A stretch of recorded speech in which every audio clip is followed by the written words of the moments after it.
Assalamualaikum warahmatullahi wabarakatuh. Bertemu lagi dengan saya Destria Ayu Rifana, kelas 5F, NIM 2020-143-219, mata kuliah bimbingan konseling, dosen pengampu Miss Endang Surtioni, Magister Pendidikan. Baiklah teman-teman, di sini saya membuat video ini karena bertujuan untuk memenuhi tugas mata kuliah saya bimbingan konseling, di mana pada video ini saya akan membahas materi mengenai pelaksanaan pelayanan bimbingan dan konseling, di mana ada satu submateri yang terbagi 5 materi lagi, yaitu beban tugas dan tanggung jawab, di mana yang pertama ada umum, yang kedua itu ada kejelasan peran profesional, yang ketiga yaitu pelaksanaan tugas pelayanan profesional, yang keempat hal-hal khusus yang perlu diperhatikan dapat ditingkatkan keefektifan pelayanan BK, dan yang kelima itu pengembangan kemampuan profesional BK secara berkelanjutan. Nah, itu dia yang akan saya bahas pada video ini. Baiklah, langsung saja kita masuk ke materi, yaitu mengenai pelaksanaan pelayanan bimbingan dan konseling sekolah dasar, yaitu beban tugas dan tanggung jawab. Yang pertama ada umum. Guru bimbingan konseling atau konselor ini wajib menguasai spektrum pelayanan pada umumnya, khususnya pelayanan profesional bimbingan dan konseling, meliputi yang pertama yaitu ada pengertian, tujuan, prinsip, asas-asas, paradigma, visi dan misi pelayanan bimbingan dan konseling profesional. Nah, yang kedua, bidang dan materi pelayanan bimbingan dan konseling, termasuk di dalamnya materi pendidikan karakter dan arah peminatan siswa. Untuk yang ketiga yaitu jenis layanan, kegiatan pendukung dan format pelayanan bimbingan dan konseling.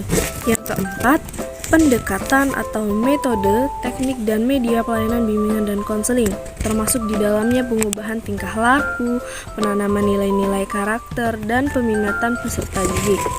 Nah, untuk yang kelima yaitu penilaian hasil dan proses layanan bimbingan dan konseling.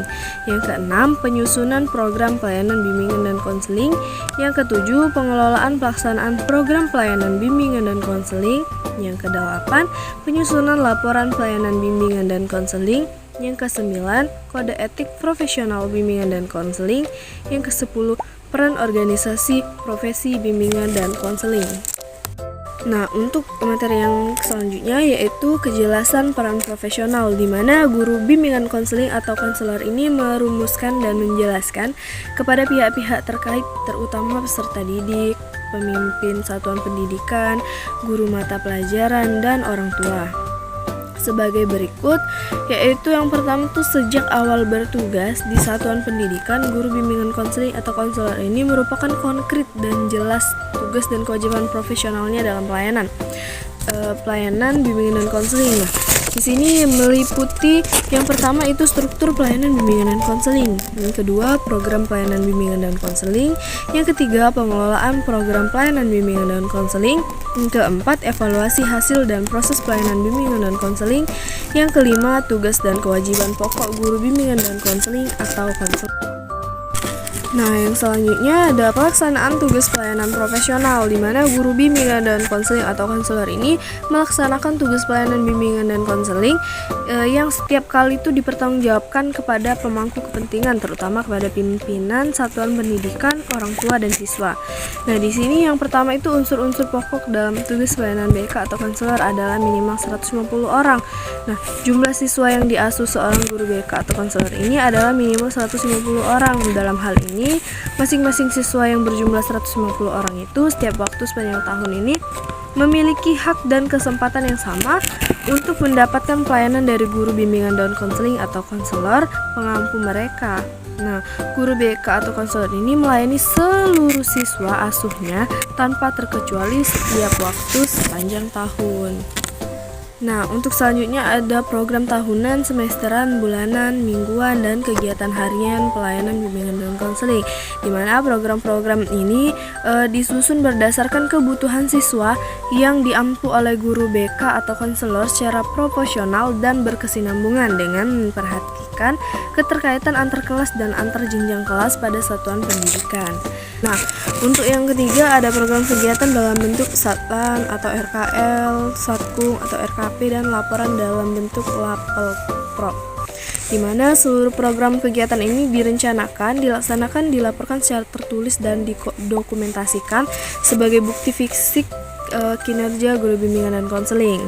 Untuk yang keempat ada volume pelayanan, di mana konselor melayani seluruh siswa asuhnya sebanyak minimal 150 orang setiap waktu sepanjang tahun tanpa terkecuali. Selanjutnya jumlah jam pembelajaran wajib. Bagi guru BK atau konselor, kegiatan pelayanan bimbingan dan konseling per minggu ekuivalen itu dengan jam pembelajaran wajib guru mata pelajaran yaitu 18 sampai 24 jam pelajaran. Nah, untuk materi selanjutnya yaitu mengenai hal-hal khusus yang perlu diperhatikan untuk dapat ditingkatkannya keefektifan pelayanan BK. Di mana hal-hal berikut ini perlu dimantapkan oleh guru atau guru BK atau konselor sejak awal bertugas pada satuan pendidikan, di mana yang pertama itu ditegakkannya secara penuh asas kerahasiaan. Dalam hal ini guru BK atau konselor itu benar-benar menyimpan, menjaga, memelihara, dan merahasiakan hal-hal berkenaan dengan diri peserta didik yang tidak boleh atau tidak layak diketahui orang lain. Nah, untuk yang kedua yaitu tidak memberikan label kepada peserta didik baik perorangan maupun sekelompok dengan cara apapun yang berkonotasi negatif terhadap peserta didik yang bersangkutan. Nah, selanjutnya yaitu menghindari tindakan laksana atau polisi sekolah yang memata-matai ataupun mencari-cari kesalahan siswa seperti bertindak sebagai piket keamanan, rahasia, pencari pencuri, nah seperti itu. Nah, untuk yang keempat, tidak membuat ataupun menyetujui dibuatnya surat perjanjian antara guru bimbingan dan konseling atau konselor dengan peserta didik. Dalam hal ini, guru bimbingan dan konseling atau konselor ini terbuka untuk menerima siswa yang telah membuat perjanjian dengan pihak lain untuk mendapatkan pelayanan bimbingan dan konseling agar peserta didik yang bersangkutan terhindar dari sanksi ataupun hukuman sebagaimana dinyatakan dalam surat perjanjian yang dibuat antara peserta didik dengan pihak lain itu. Nah, untuk yang kelima itu memantapkan kondisi tempat ataupun ruang kerja guru BK atau konselor yang dapat mendorong atau meningkatkan kesukarelaan, ketenangan, dan terjaminnya kerahasiaan peserta didik dalam mendapatkan atau menjalani pelayanan BK.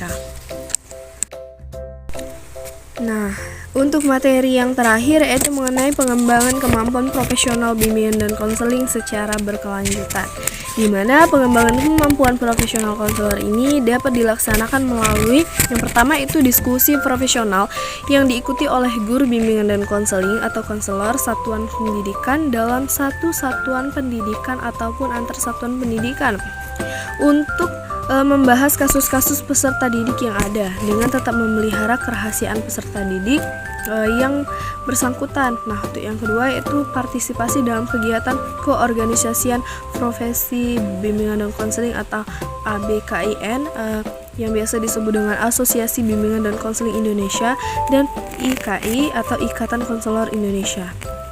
Nah, yang ketiga yaitu pendidikan dalam jabatan seperti penataran dan pendidikan lanjutan dalam bidang bimbingan dan konseling. Untuk yang keempat, kegiatan dalam rangka kredensialisasi untuk sertifikasi dan penilaian kinerja berkelanjutan, akreditasi, dan atau lisensi dalam bidang bimbingan dan konseling. Nah, untuk yang kelima yaitu kegiatan pengawasan, kegiatan pelayanan bimbingan dan konseling di satuan pendidikan, baik yang dilaksanakan secara intern oleh pimpinan satuan pendidikan maupun oleh pengawas bidang bimbingan dan konseling.